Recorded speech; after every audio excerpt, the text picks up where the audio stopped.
lagi ya. Assalamualaikum warahmatullahi wabarakatuh. Waalaikumsalam warahmatullahi wabarakatuh. Alhamdulillahilladzi amarona biluzumil jamaah wa nahana 'anil ikhtilafi wa tafarruqah. Wassalatu wassalamu ala nabi rahmah wa ala alihi wa ashabihi hudatil ummah. Asyhadu an la ilaha illallah wahdahu la syarikalah wa asyhadu anna Muhammadan abduhu wa rasuluh. Ma sya'allahu kan wa ma lam yasha' lam yakun. La haula wa la quwata illa billahil aliyil azim. Amma ba'd. Para tamu undangan dari Bapak Polsek yang dimuliakan oleh Allah, Bapak Kuramil yang dimuliakan Allah, Bapak Muspika yang dimuliakan oleh Allah, mungkin juga ada dari kelurahan, Walil Imam Jawa Barat yang dimuliakan oleh Allah, Naibul Imam Tasikmalaya beserta staf yang dimuliakan oleh Allah, para undangan, wabil khusus wali murid yang berbahagia dapat menitipkan putra dan putrinya di Sufa Al-Jamaah Tasikmalaya ini, dan pada seluruh hadirin hadirat yang hadir pada kesempatan siang hari ini. Saya akan menyampaikan pertama mukaddimah. Mukaddimah saya akan kembali menekankan apa yang tadi disampaikan oleh Naibul Imam, bahwasanya strategi besar dari Jamaah Muslimin Aisyullah dan derivasinya adalah Sufal Jamaah adalah menyebarkan rahmat bagi semesta alam. Rahmat itu apa? Rahmat adalah keinginan untuk berbuat baik kepada orang lain tanpa mengharap kebaikan kembali pada dirinya. Ini pengertian rahmat. Saya ulang lagi. Rahmat adalah keinginan untuk berbuat baik kepada orang lain tanpa mengharap kebaikan kembali kepada dirinya. Jadi rahmat ada 3 unsur. Unsurnya adalah keinginan berbuat baik. 1. Berbuat baik tidak untuk diri, tapi untuk orang lain. 2. Yang ketiga, dia tidak berharap kebaikan tadi kembali pada dirinya. Inilah yang seharusnya dimiliki oleh semua umat Islam. Jadi ketika dia melihat orang lain, yang dipikirkan bagaimana saya bisa berbuat baik pada dia. Seperti kita bangsa Indonesia melihat derita bangsa Palestina, bagaimana saya dapat berbuat baik kepada orang Palestina. Dan kita tidak berharap orang Palestina membalas kebaikan itu. Umpamanya di sini ada ikhwan-ikhwan yang dari Persis, melihat ada orang Muhammadiyah, yang dipikir adalah bagaimana saya sebagai orang Persis dapat berbuat baik kepada orang Muhammadiyah, bukan pada orang Persis saja. Dan saya tidak berharap dibalas kebaikan saya oleh orang yang sudah saya berbuat baik padanya. Misalnya ada orang Nahdlatul Ulama di sini, dia melihat ada ikhwan dari kelompok lain, dia yang dipikir adalah misalnya dari Al-Wasliyah, yang dia pikir bagaimana saya berbuat baik pada orang-orang Al-Wasliyah, dan saya tidak berharap kebaikan itu kembali pada diri saya. Nah, inilah Jamaah Muslimin Aisyullah.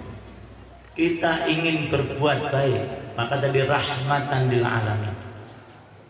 Kebaikan bahkan tidak hanya untuk manusia, tapi bagi semesta alam.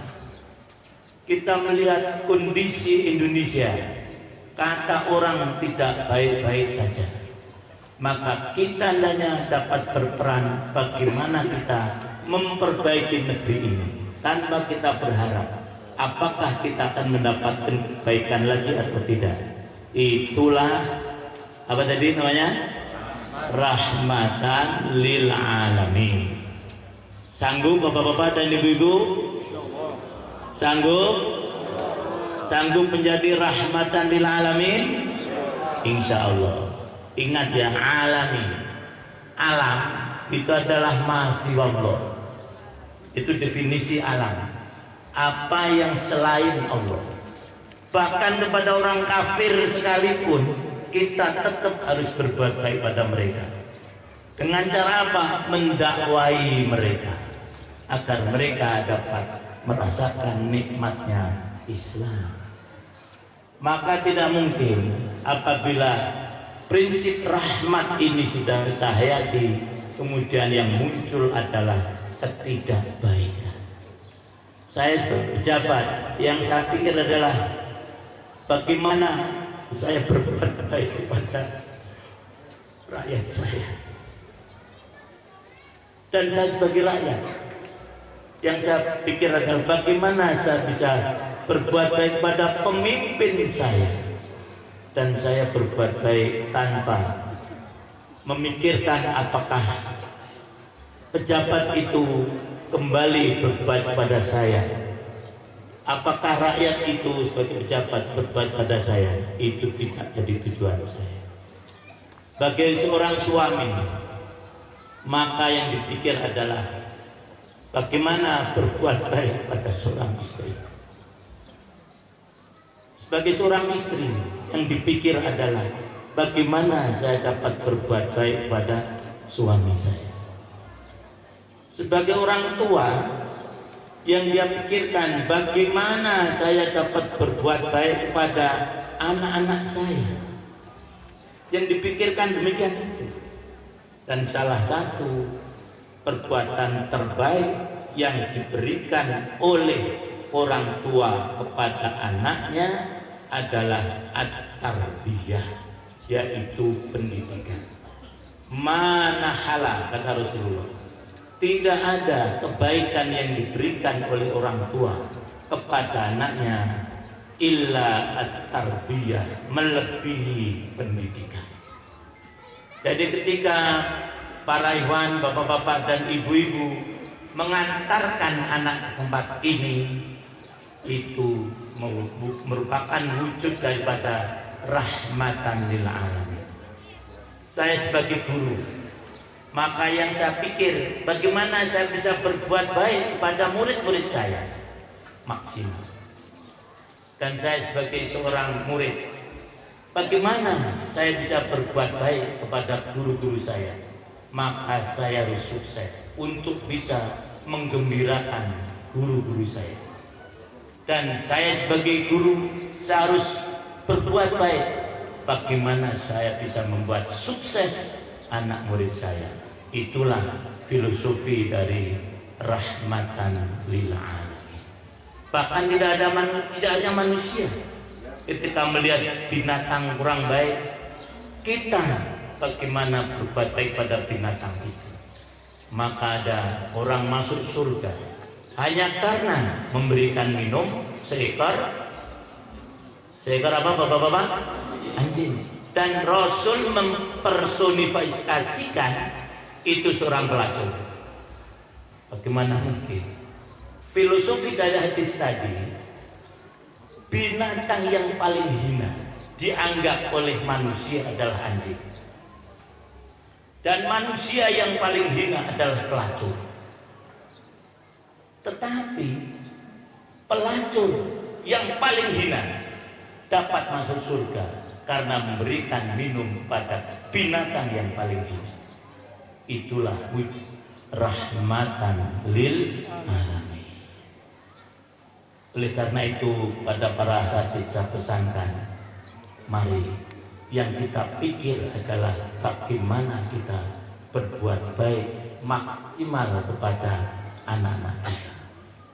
Kalau asatid berpikir semacam ini, saya yakin tidak ada jam kosong di mahat ini, di sufah ini. Betul nggak kira-kira? Nah, asatid yang tidak punya rahmatan lil alamin dengan mudahnya meninggalkan kelas berantakan, meninggalkan kelas tanpa pembimbing, padahal dia tidak ada uzur syar'i. Itu tanda kalau asatid tadi tidak punya rasa kasih sayang kepada anak didiknya.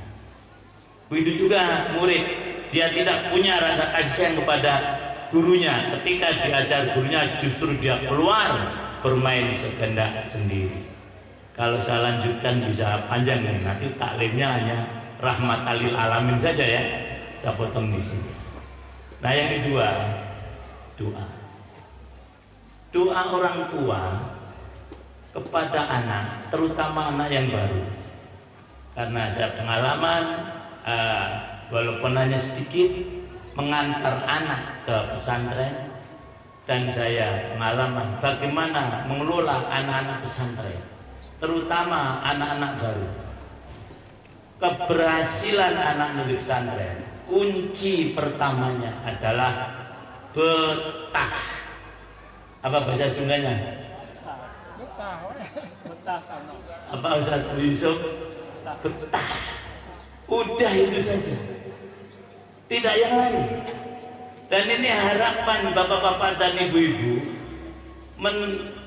menitipkan anak-anak di sufah ini. Harapan pertama, nak betah ya. Gitu.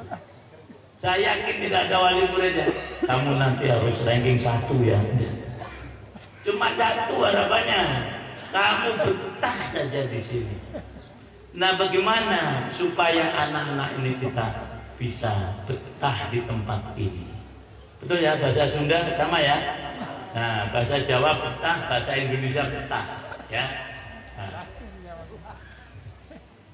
ada sebuah ayat yang mungkin bisa kita terapkan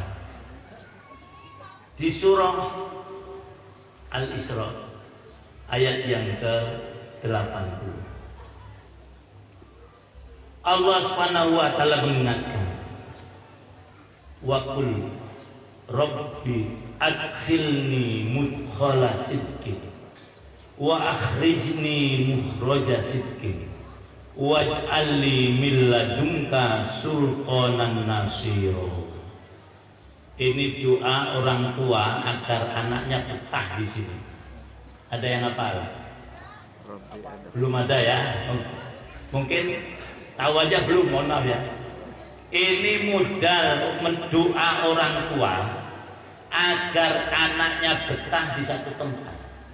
Itu asalnya adalah doa agar para sahabat muhajirin yang dari Mekah itu mereka betah. Bahasa Arabnya itu mustarih ya. Bahasa Arabnya apa? Mustarih.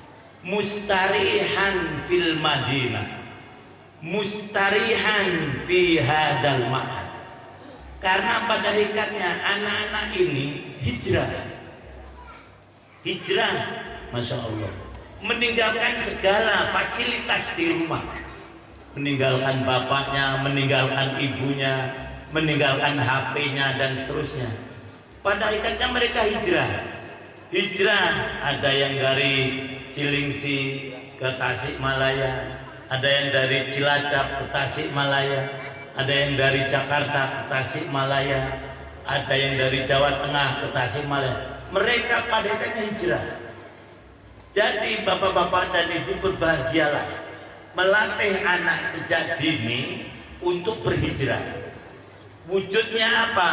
Dengan memondokkan atau dengan menyekolahkan di tempat lain.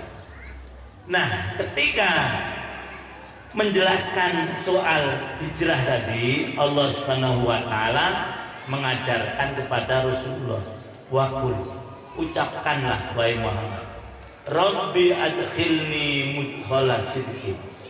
Ya Allah, masukkanlah saya pada tempat masuk yang benar.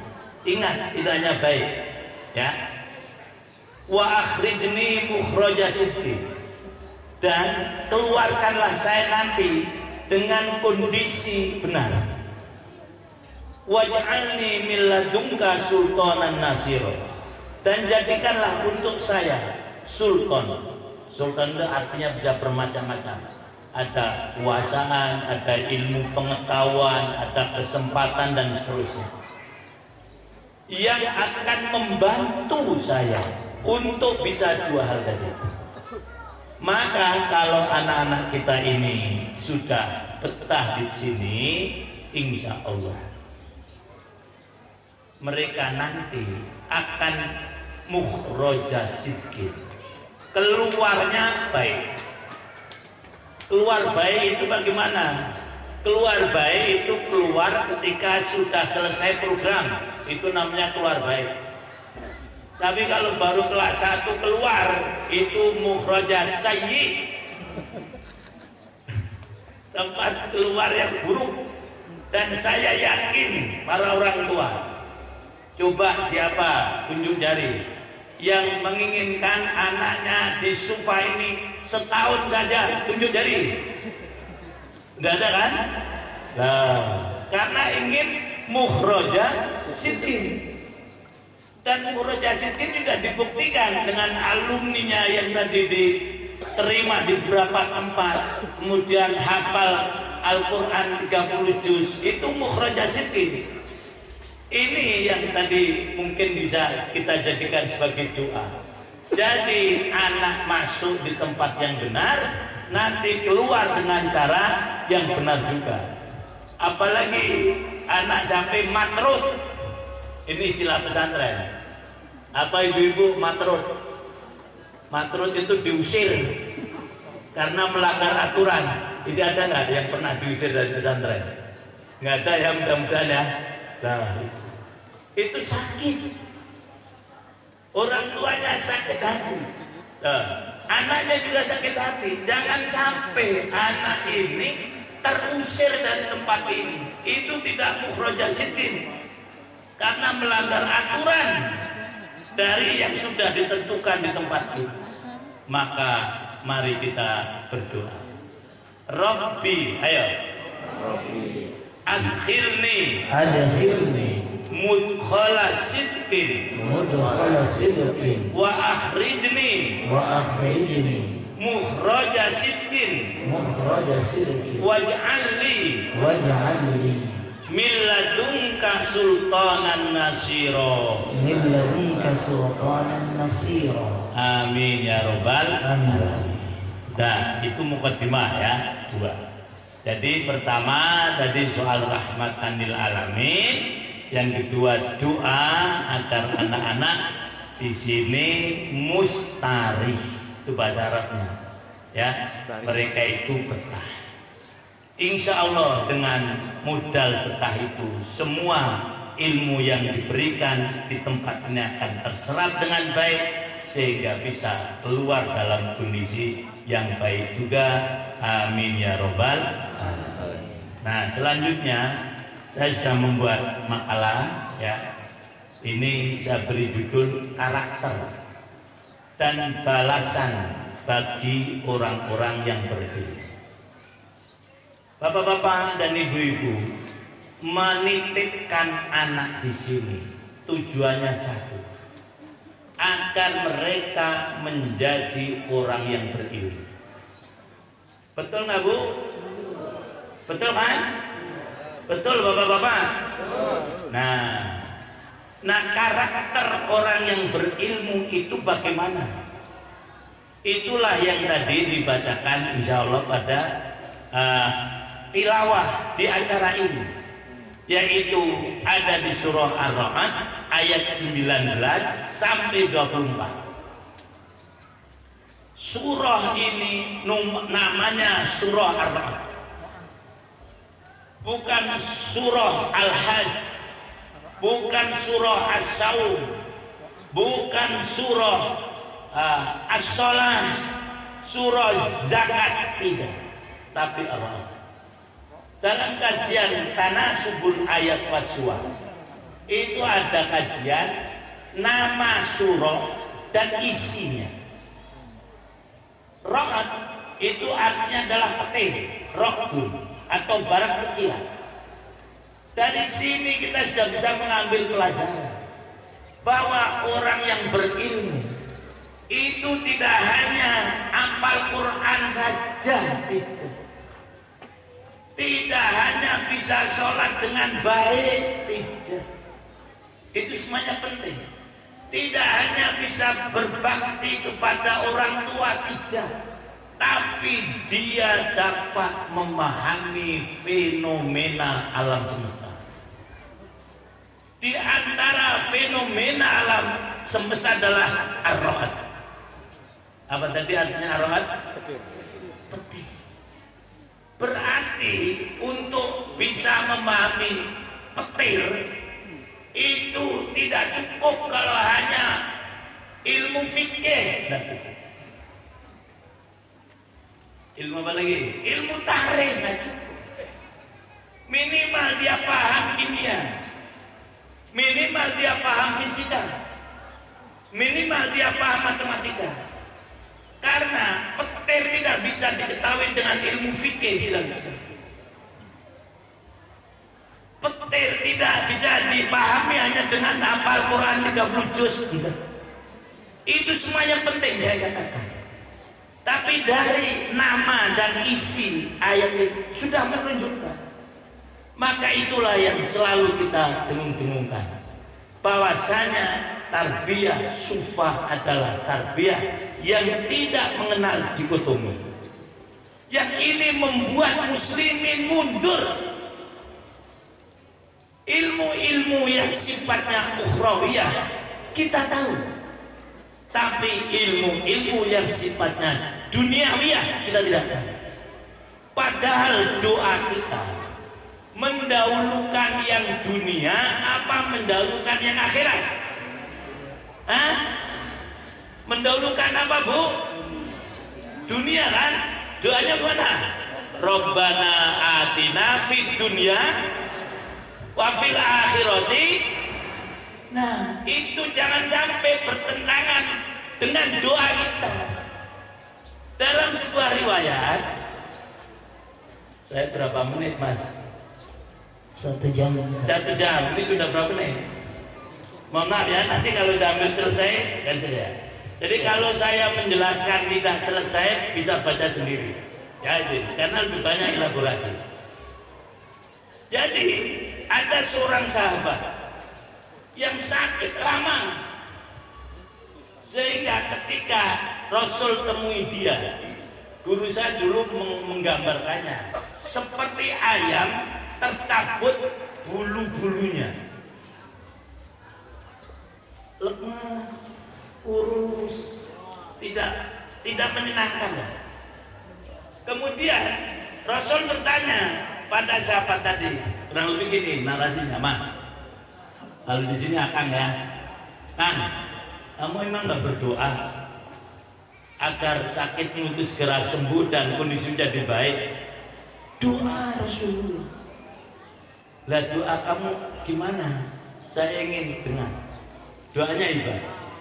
Ya Allah, curahkanlah semua siksaan saya di akhirat nanti sekarang. Nah, dengan catatan nanti saya di akhirat sudah tidak kamu siksa lagi. Kan dibantu doanya tuh. Yang penting selamat di akhirat. Di dunia tidak ngurus saya. Kurang lebih gitu. Kata Rasulullah, Mas, kalau doa jangan begitu. Kalau doamu dikabulkan, habis kamu. Kamu tahu nggak beratnya siksaan akhirat? Siksaan akhirat itu yang paling ringan, kata Rasulullah dalam hadis Sahih Bukhari, itu orang masukkan ke dalam neraka, sudah tentu dibakar, diberi sepatu dari besi yang panas, kepalanya mendidih. Ini paling ringan. Ayo, siapa mau? Ini paling ringan, ibu-ibu dan bapak-bapak. Nah kalau betul itu tadi doamu dikabulkan, sudah hancur kamu. Doa jangan begitu. Lah terus gimana Rasulullah? Nah itulah muncul Rabbana atina fid dunya hasanah wa fil akhirati hasanah wa qina adzabannar. Ulama kontemporer menyatakan sebab kemunduran umat Islam saat ini adalah mereka kurang menguasai ilmu-ilmu kealaman. Padahal pada masa keemasan yang kemarin baru saya sampaikan di sekolah tinggal Pak, keemasan mereka, ilmu-ilmu kealaman mereka kuasai, maka muncul ulama-ulama yang hebat dalam masalah alam semesta. Al-Khwarizmi menjadi istilah algoritma dalam matematika. Kemudian ilmu tentang optik Ibnu Hazm. Kemudian ini coba bayangkan, saat itu ada seorang ulama yang sudah bisa mengukur luas dan berat bumi dan sekarang tepat. Coba bayangkan. Jadi berat bumi ini berapa? Dia tidak bisa mengukur. Luasnya berapa? Dia tidak tahu. Gambar yang sekarang kita lihat itu peninggalan dia. Itulah Al-Mas'udi, seorang geografer Islam. Dan seterusnya. Pantas mereka maju karena mereka menguasai kealaman, ilmu keduniaan. Ibnu Khaldun Al-Andalusi, di samping seorang ahli sejarah, dia adalah ekonom hebat. Al-Ghazali itu seorang komedian. Dia berbagai macam ilmu dia kuasai. Hanya yang sampai pada kita hanya tasawufnya. Padahal beliau ahli ekonomi, ahli usul fikih dan seterusnya. Jadi inilah pentingnya kita menguasai ilmu-ilmu keduniaan. Dan itu diisyaratkan dalam surah Ar-Ra'd. Nah, orang-orang yang berilmu digambarkan oleh surah Ar-Ra'd dengan lengkap mulai ayat 19 sampai ayat 24. Dimulai dengan begini, ayat 19. A'udzubillahi minasyaitonirrajim. Afaman ya'lamu annama unzila ilaika mir rabbikal haqqu kaman huwa a'ma innama yatadakkaru ulul albab. Yang artinya, apakah orang yang mengetahui bahwa apa yang diturunkan kepada nabimu, yaitu Nabi Muhammad sallallahu alaihi wasallam, kepadamu dari Tuhanmu adalah kebenaran, sama dengan orang yang buta. Ini sebuah sindiran yang sangat menyakitkan, sangat dalam ayat ini. Allah menggambarkan orang-orang yang tidak berilmu. Pertama, orang berilmu dulu. Orang berilmu adalah orang yang mengakui bahwasanya Al-Quran itu adalah hak. Afaman ya'lamu annama unzila ilaika mir rabbika huwal haq. Itu orang berilmu. Quran memerintahkan kita mentaati ulil amri, kita taat, namanya berilmu. Quran memerintahkan kita sholat tepat waktu, kita sholat, tanda berilmu. Quran memerintahkan kita para suami menyantuni istri, ar-rijalu qawwamuna 'alan nisa, itu namanya berilmu. Kemudian Quran mengisyaratkan dengan kita istri taat pada suami, fasolihatu qanitatun hafidhah, itu orang berilmu. Jadi jangan sampai ibu-ibu nikah dengan suami yang tidak berilmu. Bapak-bapak jangan sampai nikah dengan istri yang tidak berilmu. Dan Allah menggambarkan orang yang tidak berilmu itu sebagai akma. Nah, akma itu apa kalau bahasa Sunda? Apa? Lolong. Kalau bahasa Jawa picek. Nah, ras mana itu? Jangan sampai nikah dengan wanita picek. Jangan sampai nikah dengan laki-laki picek. Yang tadi, yang dia tidak menghayati tugasnya. Dan jangan sampai anak-anak kita ini kita jadikan anak yang picek-picek tadi. Yang lolos, apa ini? Lolos. Nah, ini Allah menggambarkan masalah kaman huwa akma. Jadi sekali lagi melalui ayat ini, dan itu saya jelaskan dengan tafsirnya. Komentar Ibnu Katsir begini: ilmu yang benar melahirkan keyakinan, sementara kebodohan melahirkan kebutaan hati. Itu lebih filosofis lagi, ya. Jadi orang yang berilmu adalah orang yang dapat menerima kebenaran Quran mutlak.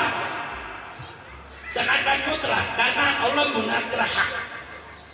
Kalau hak itu sudah kebenaran yang tidak ada keraguan lagi, tidak ada kesamaran lagi. Beda dengan sahih, beda dengan shawab, dan seterusnya. Nah, oleh karena itu, kalau Allah menyatakan Quran mesti hak, tidak pernah tidak. Al-haqqu min rabbika fala takunanna minal mumtarin. Itu Quran benar. Tapi kalau hadis benar, bukan hadis hak. Hadis apa? Sahih. Lah, karena apa? Kebenaran, kesahihan hadis itu relatif. Ini dipelajari di sini dengan namanya ilmu mustalahul hadis. Jadi kebenaran Quran itu hak, kebenaran hadis sahih. Karena relatif. Sahih menurut Imam Ahmad belum tentu sahih menurut Imam Bukhari. Karena antara Imam Ahmad dengan Imam Bukhari dalam menentukan kesahihan hadis beda. Jadi sekali lagi, orang yang berilmu adalah orang yang dapat mengakui kebenaran Quran dengan mutlak, tidak lagi ragu-ragu. Karena memang Quran tidak ada keraguan-raguan sama sekali. Dzalikal kitabu la raiba. Kalau masih meragukan Quran, belum disebut orang berilmu. Apalagi sampai menolak Quran, berarti dia akma. Apa tadi bahasa Jawanya? Tolol kali ya. Lolong. Nah, kemudian yang menarik di sini dalam rangkaian satu ayat ini, mungkin saya menjelaskan satu ayat itu kali-kali. Itu Allah menyebut orang berilmu sebagai ulul albab. Di Quran itu orang berilmu sebutannya macam-macam. Saya sebutkan juga di makalah ini. Antara lain ulama. Innama yakhshallaha min ibadillah ulil absar. Inna fi dzalika lil absar. Kemudian ada lagi ulil nuha. Kemudian ada lagi ahlul ilmi. Kemudian ada lagi ahlu zikri, masing-masing mempunyai pengertian yang beda-beda. Nah, untuk bisa mengetahui, mohon maaf nanti membaca makalah saya. Mal farqu baina ulil absar wa ulil nuha. Kemudian ahlu zikri, ulul ilmi, ulama dan seterusnya. Tapi dari semua tadi, puncaknya adalah ulul albab. Nah, di situ tadi ayat yang sedang kita renungkan, bahwasanya orang-orang yang berilmu oleh Allah Subhanahu wa taala disebutkan ulul albab. Innama yatadzakkaru ulul albab. Puncak dari sifat orang yang berilmu. Albab adalah jamak dari kata lub. Lubun. Lub itu artinya inti. Kalau mungkin dalam dunia fisika atom, atau kalau tidak nuklir, inti dari sebuah benda. Saya nggak menguasai masalah ini ya, cuma urusan orang fisika lah. Jadi inti dari benda itulah yang merupakan kekuatan yang paling dahsyat. Sebelum ketemu nuklir kan atom dulu. Jadi lub itu inti. Jamaknya adalah albab. Jadi orang-orang yang memiliki inti segala sesuatu. Sholat dia pahami bukan hanya gerakan-gerakannya saja, tapi intinya sholat itu apa? Bagi ulul albab tidak cukup hanya sholat saja, tapi dia merenungkan apa tujuan dari sholat itu. Apa ibu-ibu tujuannya sholat? Apa bapak tujuan sholat? Tanha anil fahsai. Nah, kalau orang sholat tetapi masih saja melakukan fahsya dan mungkar, ya percuma sholatnya. Ini jawaban salah. Kalau itu nggak usah sholat aja sekalian. Rasulullah pernah ditanya, ya Rasulullah, ketika menjelaskan ayat ini, ada orang yang malamnya sholat, tapi siangnya ngutil, ngerti ngutil? Copet lah, atau mencuri lah, gitu kurang lebih.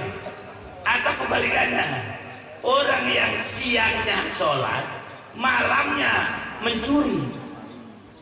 Rasul jawabnya indah sekali. Kalau sholatnya benar, dia tidak akan mencuri. Loh, tidak seperti kalau gitu nggak sah sholat aja, nah nggak benar. Jadi ini ada samsing dalam sholatnya. Ini berarti orangnya sholatnya benar, karena tidak mencegah dari fahsya dan munkar. Saya kok yakin koruptor itu kebanyakan agamanya apa Pak? Nah, ya. Kalau kita masuk penjara, itu Pak Polisi ya, mayoritas penghuninya Islam apa non Muslim Pak? Islam. Terus jadi alasan tuh orang Islam banyak masuk penjara. Lah itu masuk penjaranya di Indonesia. Kalau masuk penjaranya di Filipina, nah yang banyak ya orang Kristen lah kan gitu. Jadi harus balas adil kan itu.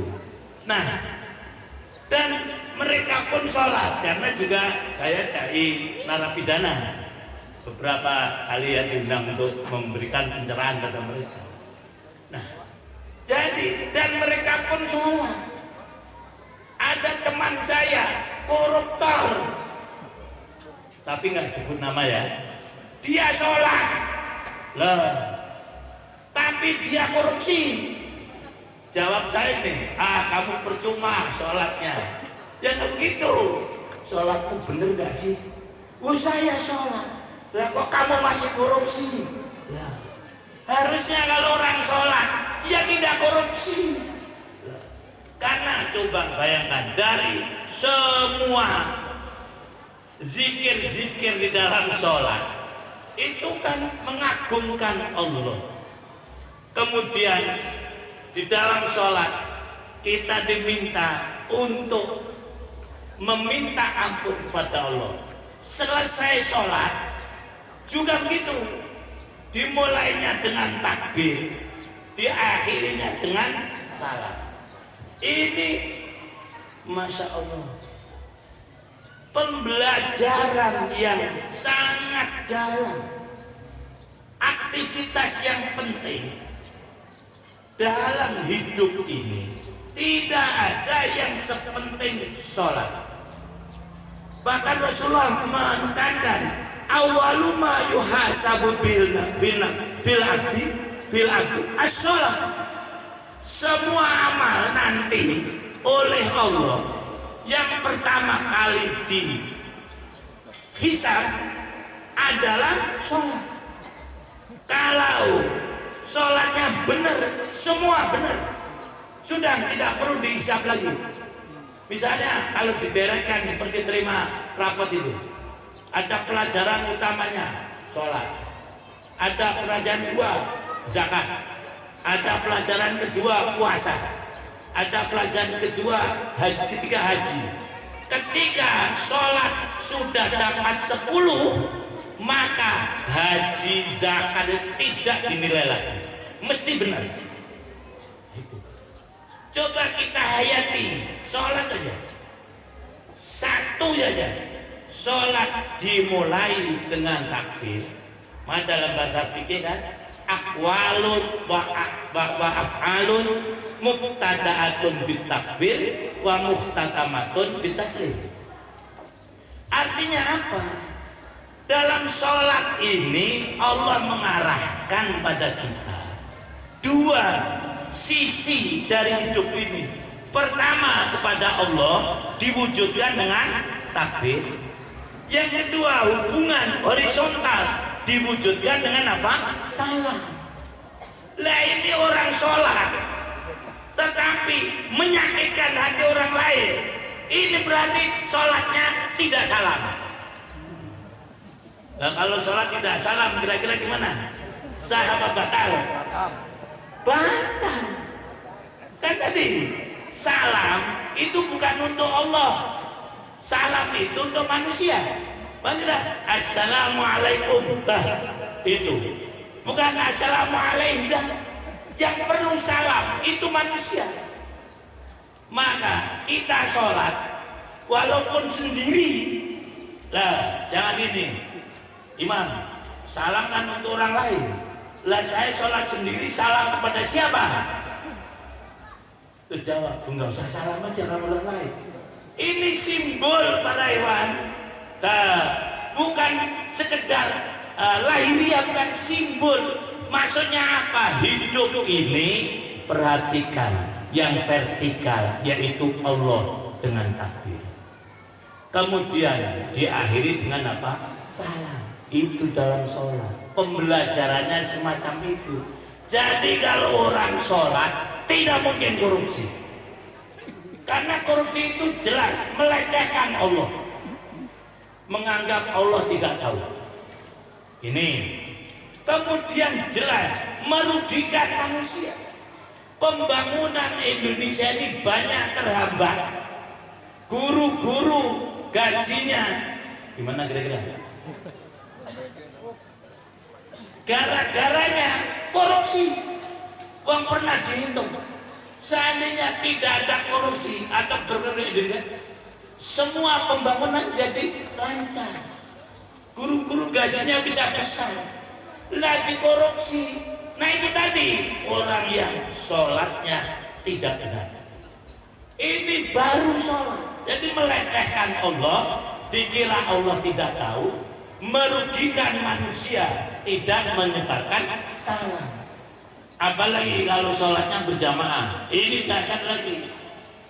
Maka Rasulullah mengajarkan, kalau sebagai imam akan melakukan sholat mesti ngadep makmum dulu, jangan langsung takbir.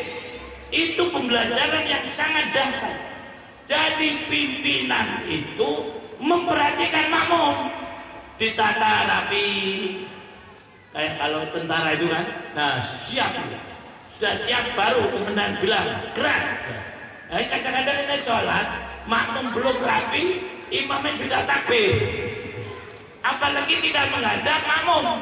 Nah itu sudah selesai kan, satu. Nanti selesai sholat ngadepnya kemana lagi? Apa? Ke makmum lagi kan? Ini pembelajaran yang sangat dasar. Kira-kira begini, kalau Pak Tentara masih lengkap nggak pasukannya? Loh. Kalau ada yang ketinggalan, yang salah, prajuritnya apa komandan nggak? Komandan. Kurang lebih pembelajaran semacam itu. Itulah ulul albab. Jadi diperhatikan makmumnya ketika mau berangkat, selesai pun hitung lagi. Lengkap, alhamdulillah. Jadi inilah para hewan semuanya, orang-orang yang berilmu. Nah kemudian ciri-ciri orang yang berilmu itu bagaimana? Mudah-mudahan selesai. Ada 8 ciri orang berilmu pada rangkaian ayat ini. Alladzina yufuna bi ahdillahi wa la yanqudunal mitsaq walladzina yasiluna ma amarallahu bihi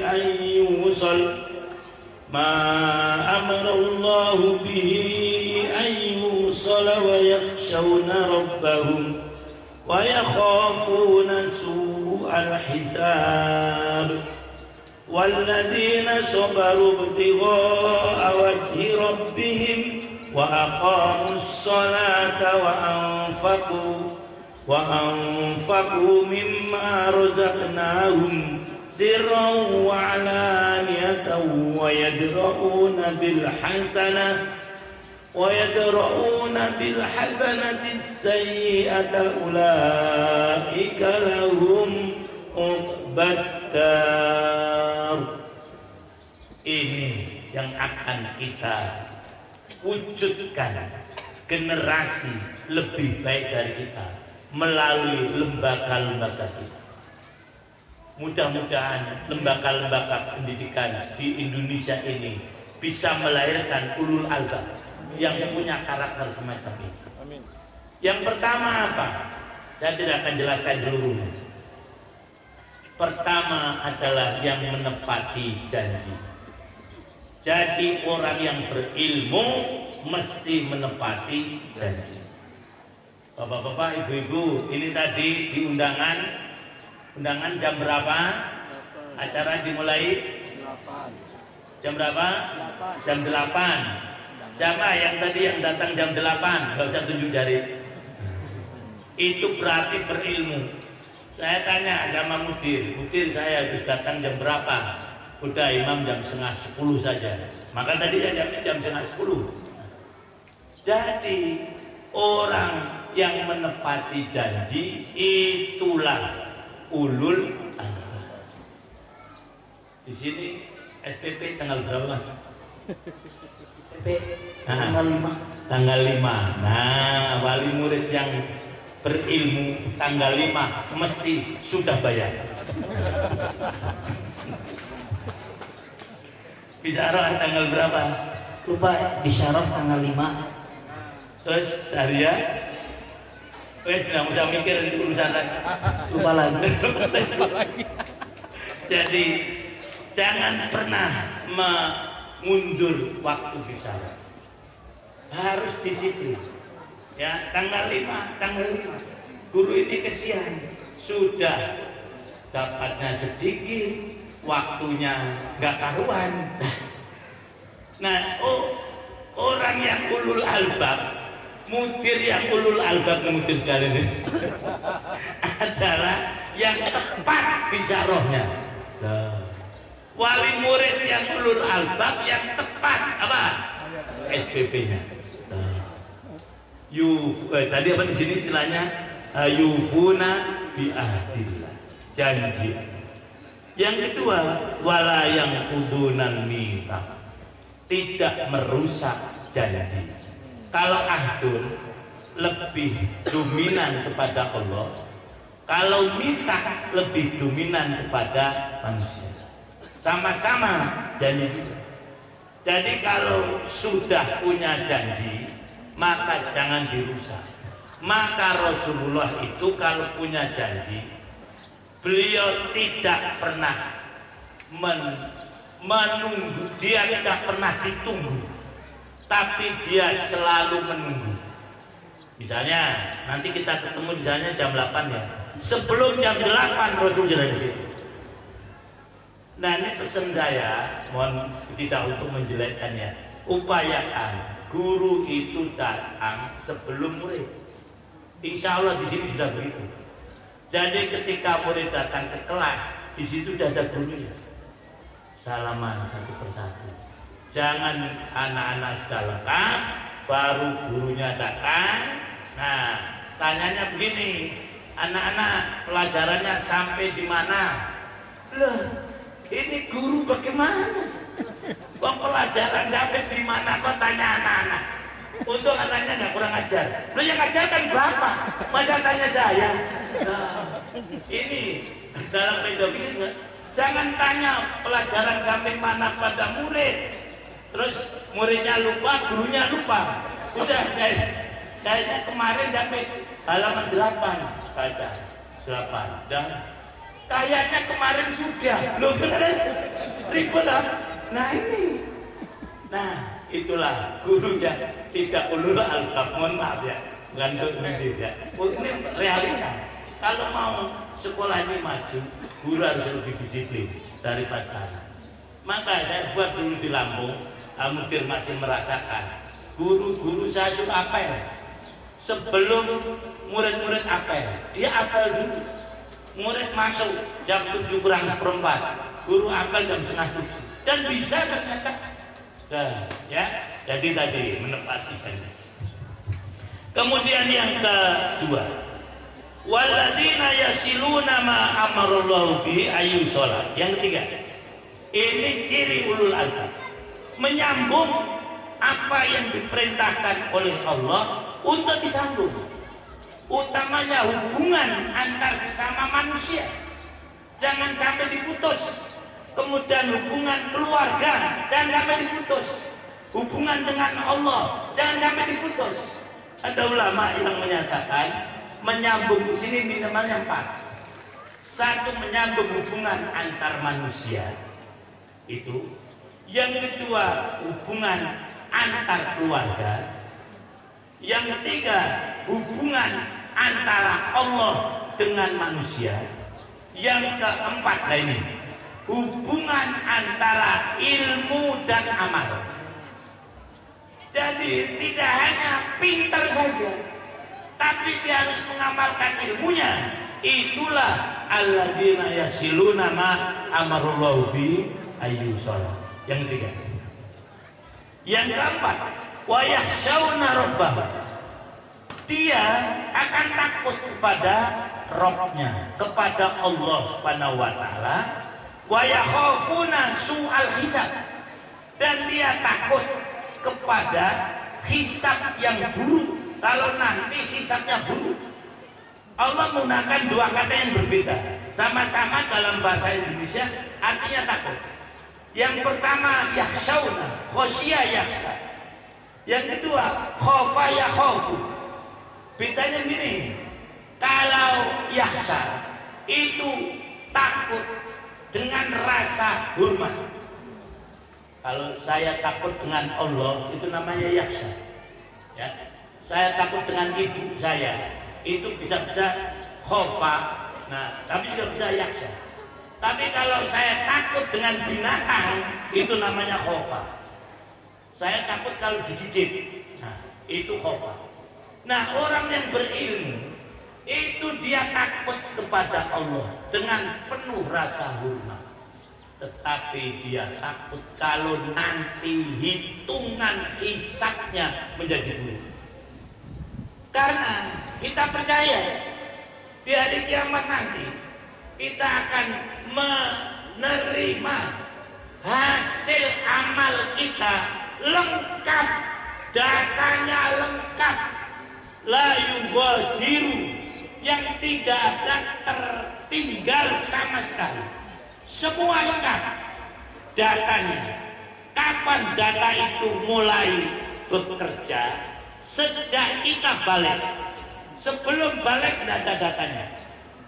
Jadi kalau bapak-bapak, ibu-ibu sholat umur belum balik, nggak ada masuk data. Ada soalnya, ada anak yang rajin dibawa ke masjid pada waktu anak-anak, tapi setelah balik malah tidak pernah ke masjid. Ini bapaknya kurang benar juga, karena nyuruh sholat itu ada waktunya.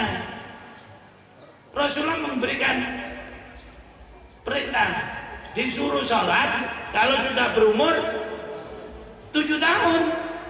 Sebelum 7 tahun tidak disuruh nggak apa-apa, biarkan kebebasan masa anak-anak itu. Tapi kalau disuruh juga nggak apa-apa. Nah, jangan sampai nanti nyuruhnya terlambat. 10 tahun disuruh sholat tidak mau, pukul. Dalam dunia pendidikan ini menimbulkan kontroversi. Tetapi kalau kita menyadari kenapa anak boleh dipukul ketika umur 10 tahun tidak sholat, karena sudah disuruh selama 3 tahun, antara 7 ke 10 kan 3 tahun. Setiap hari disuruhnya berapa kali? 5 kali. Sekarang hitung aja siapa yang matematikanya bagus. 5 kali 3 tahun berapa ribu? Sama-sama matematikanya jeblok juga nih. Kurang lebih 6.000 kali. Itu disuruh tiap hari 5 kali. Mulai 7 tahun. Kemudian sudah 10 tahun yang ribuan kali tadi, kok tidak juga mau sholat? Wajar nggak kalau dipukul? Wajar nggak kira-kira? Belum tentu. Nah, kalau tadi nyuruhnya tidak konsisten, maka jangan berpikir mukul saja. Mukul ada ilmunya. Kalau nyuruhnya 8 tahun, terlambat setahun, tidak boleh mukul. Ketika anaknya umur 10 tahun tidak mau sholat, ini salah orang tuanya, karena nyuruhnya terlambat. Ini jadi, masya Allah, Islam ini solusi sekali. Yang boleh mukul adalah ketika anak disuruhnya mulai berapa tadi? Nah, terus 10 tahun. 10 tahun dipukul tidak mempan, jangan diteruskan, cukup sampai 10 tahun aja. Nah, ini mesti ada BP ini ya, untuk apa? Memperbaiki ini. Dan mukul jangan sembarangan. Nah, ada syarat-syaratnya. Ini yang kadang-kadang orang tidak perlu mukul, tidak boleh mukul. Nah, mukul dalam Islam itu ada syaratnya. Syaratnya 15. Kalau saya akan sampai asal nanti. Gimana antara lain? Jangan mukul tidak pada waktunya. Misalnya dia meninggalkan sholat kemarin, dipukulnya sekarang nggak boleh. Dipukul, lu bisa dipukul bu? Kamu nggak sholat minggu kemarin, nggak bisa. Itu. Jadi pembelajaran. Kemudian mukul tidak boleh dengan emosi. Nah ini yang sulit. Nah, mukulnya dengan kasih sayang. Caranya bagaimana? Teknis itu, sampai para ulama kan. Angkat bu tangan setinggi-tingginya, tapi nanti jatuhnya sepelan-pelannya. Jangan seperti mukul maling. Jadi anak ini nggak sholat kan? Angkat bu tangannya setinggi-tingginya, tapi jatuhnya sepelan-pelannya. Udah, jangan bu. Ya udah, jangan diteruskan. Itu antara lain. Nah inilah tadi masalah bagaimana tadi agar kita tidak buruk dalam hisab kita. Karena tadi yang utama ditanyakan adalah apa? Sholat. Maka alhamdulillah kalau kita di pesantren ini, di sufah ini, dan insya Allah di sufah di pesantren yang lain, sholat masih menjadi pembelajaran yang utama. Kalau di tempat-tempat lain biasanya sekolah ya kurang begitu perhatian, kecuali pada sekolah tidak seluruhnya ya, tapi mudah-mudahan sekarang sudah mulai ya bagaimana perhatian lembaga pada sholat, sehingga ada yang diharuskan sholat duha bagus, ada yang diharuskan sholat berjamaah bagus, bahkan ada yang diharuskan sholat tahajud bagus. Nah, ini menunjukkan perkembangan. Itu tadi yang soal bisa. Selanjutnya, walladzina sabaru tiwa wajrobi. Ulul albab adalah orang-orang yang sobar, tapi sobarnya itu mencari ridho Allah.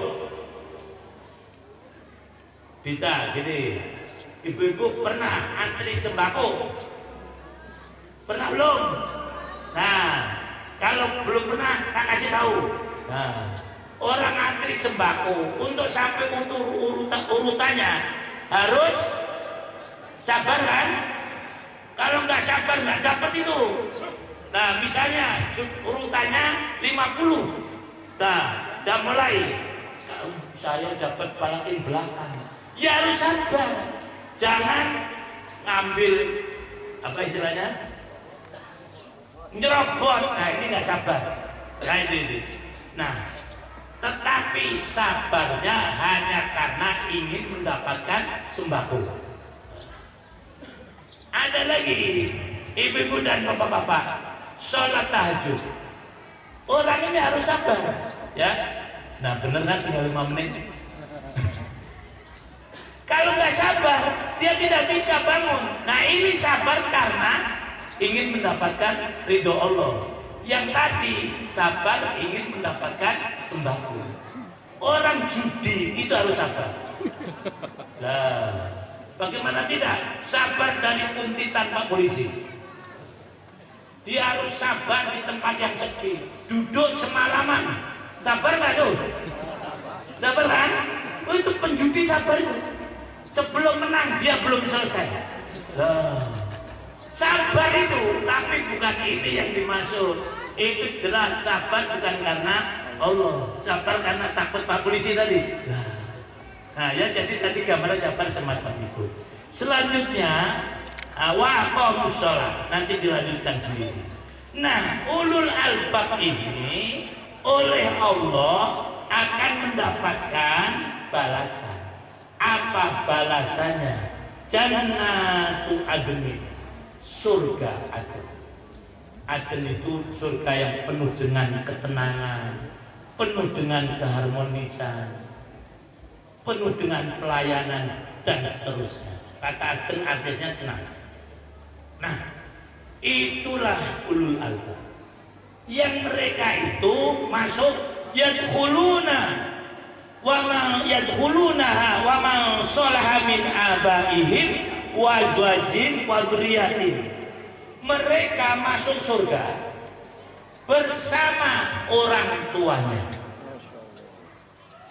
bersama pasangan-pasangannya atau istri-istrinya atau suami-suaminya, bersama keturunannya. Artinya apa? Ulul albab itu dapat membawa pengaruh.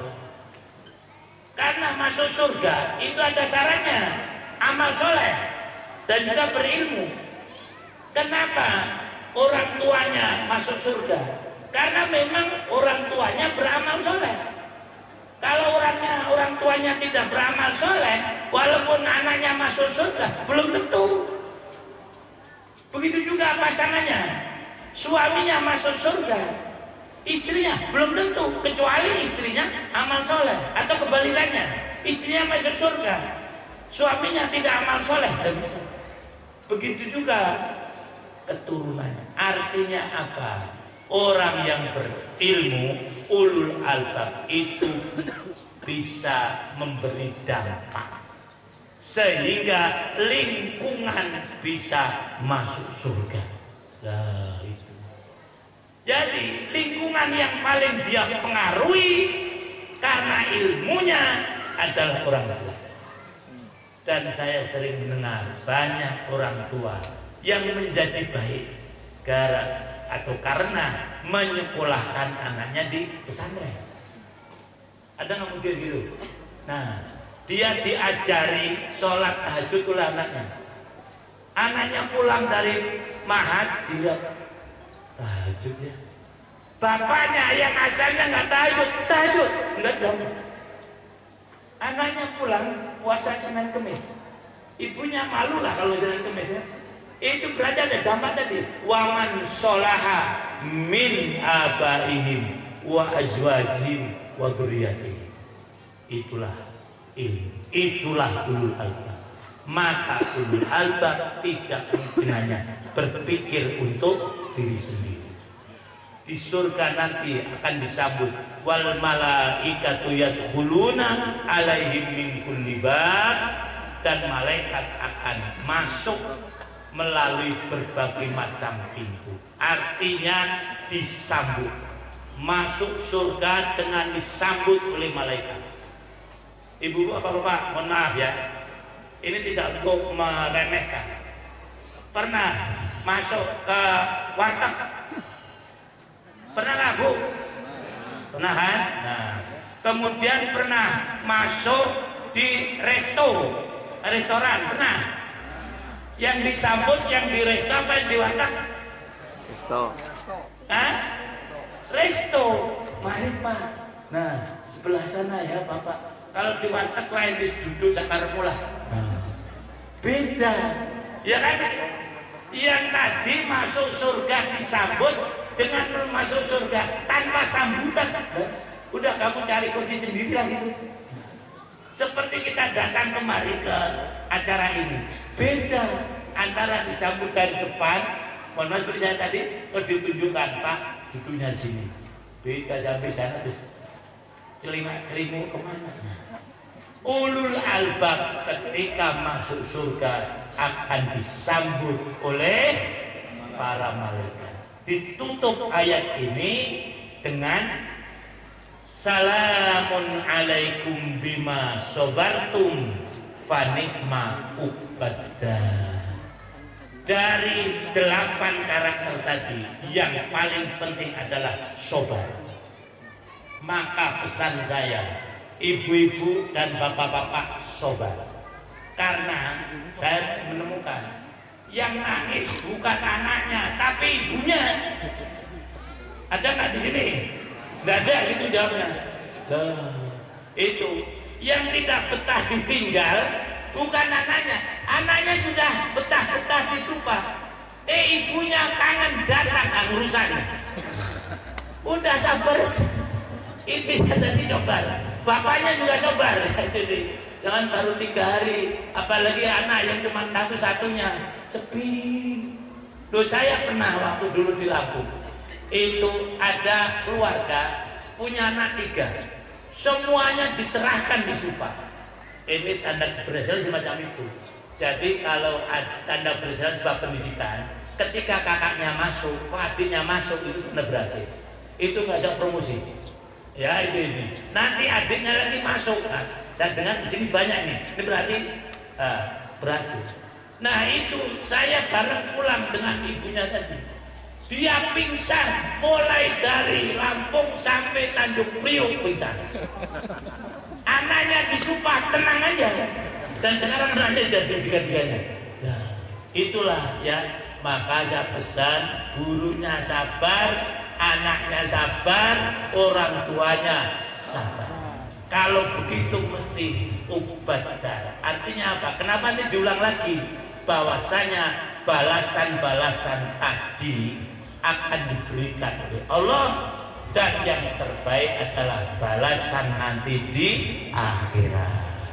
Mudah-mudahan kita dan anak-anak kita dapat menjadi ulul albab. Amin ya robbal alamin. Paham ibu-ibu? Sedikit yang jawab. Paham bapak-bapak? Tuh banyak bapak-bapak yang paham. Paham ibu-ibu? Oh berasal sama banyaknya. Demikian yang dapat saya sampaikan. Mudah-mudahan ada manfaatnya. Ada nolong Ismail. Assalamualaikum warahmatullahi wabarakatuh. Waalaikumsalam warahmatullahi wabarakatuh.